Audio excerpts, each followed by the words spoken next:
Hi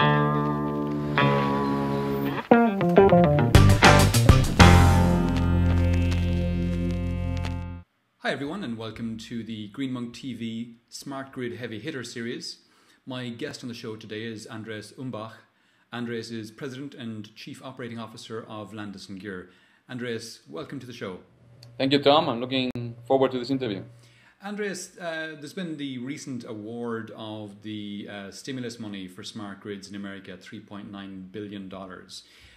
This has been anticipated for quite some time, and as a result, everyone is getting into smart grids. We've seen Boeing getting into smart grids. We've seen, Cisco, people who were never before involved in smart grids.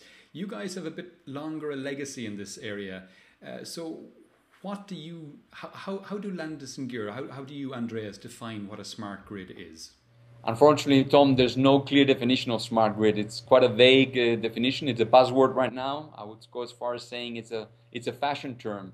And everybody's trying to associate and position companies within the smart grid arena.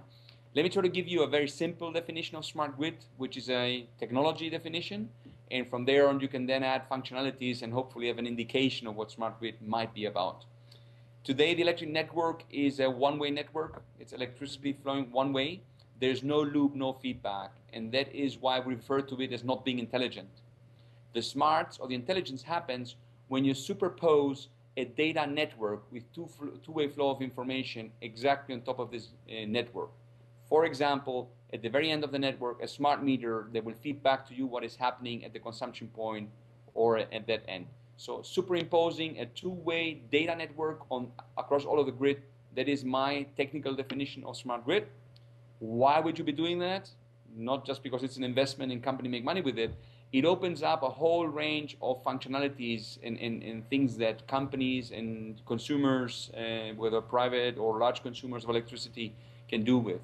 It gives them in the house, it gives them online feedback of their or real-time consumption. You can, with a little bit of fantasy, see how you could do home automation activities, manage your energy better in the house by regulating your thermostat or your air conditioning, heating, your pool pump, things of that nature. A utility has many benefits too. It can introduce dynamic pricing, change the rates so that in areas where or in times when there is fewer electricity available or short things are more scarce, prices should go up. They can incentivize you to use your electricity late at night, for example, things of that nature. And you can also use it to curtail. There's a risk of a blackout because of some constraints. You can cut off some consumption points. All of those things are possible within a smart grid or data network as an overlay into that area. As Landis+Gyr, we have been in the smart metering part of this business for literally decades.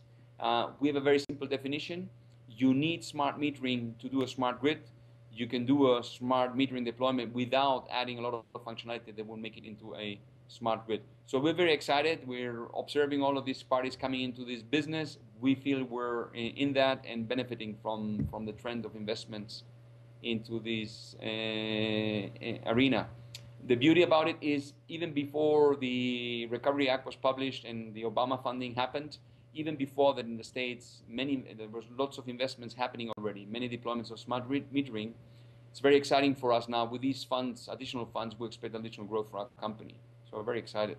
What about other geographies? I mean, the US is an interesting one at the moment because of the input of the stimulus funds. But I mean, places like Italy, they've had smart meters rolled out for 2, 3, 4 years now.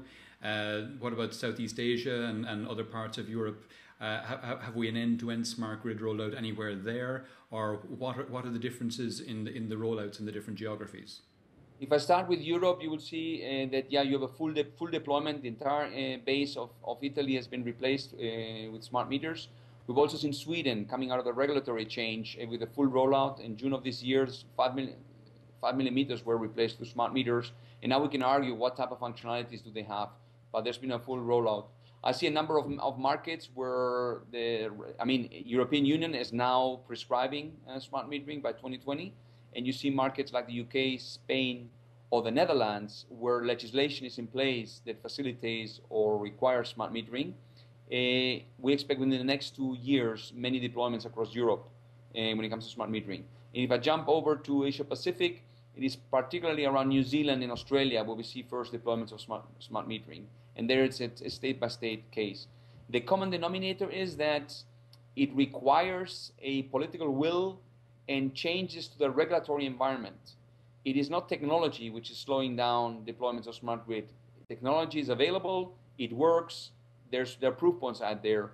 It requires a regulatory change so that to facilitate the investments for utilities to do this. This is like when you're building a highway, you're looking at traffic and you might have a one-lane road. You now need to decide that you want to build a highway with 3-4 lanes. You don't wait for the traffic to be high enough for the 4 lanes. You start building the highway now. It's a little bit what is slowing down certain aspects. And funding, like what we saw in the States now, is going to accelerate that. You have to build the infrastructure first to allow for that functionality to be able to be deployed.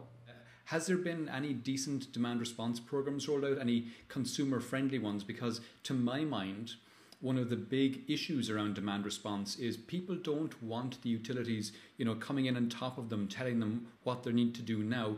I think people will respond better to a utility which rolls out a smart meter and a demand response program, which is kind of more consumer friendly and tries to get buy-in from consumers by allowing consumers to self-regulate.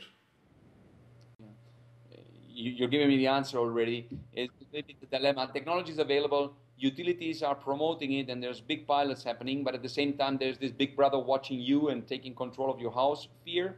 So I think the way it's going to happen is you will want to always give the consumer the option to decide whether he wants to participate now or not, or whether he wants to put it in automatic mode and have the utility control and shut off his pool pump or not, or whether he decides that, no, today I'm having friends over, I'm not going to have them turn up my thermostat or down, I'm going to regulate that. So that's what I see how it should be. Technology should make 2 options available, like an autopilot. You say yes, you save the money and contribute to the problems the utility has to solving those, or you say, no way, today I'm going to control my own house and I don't want anybody interfering and I can shut off the utility and just do what I want.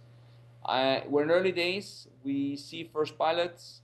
At the residential level, we're also probably a year or 2 away from massive rollouts in the area. Super. Andreas, that's been fantastic. Thanks a million for coming on the show.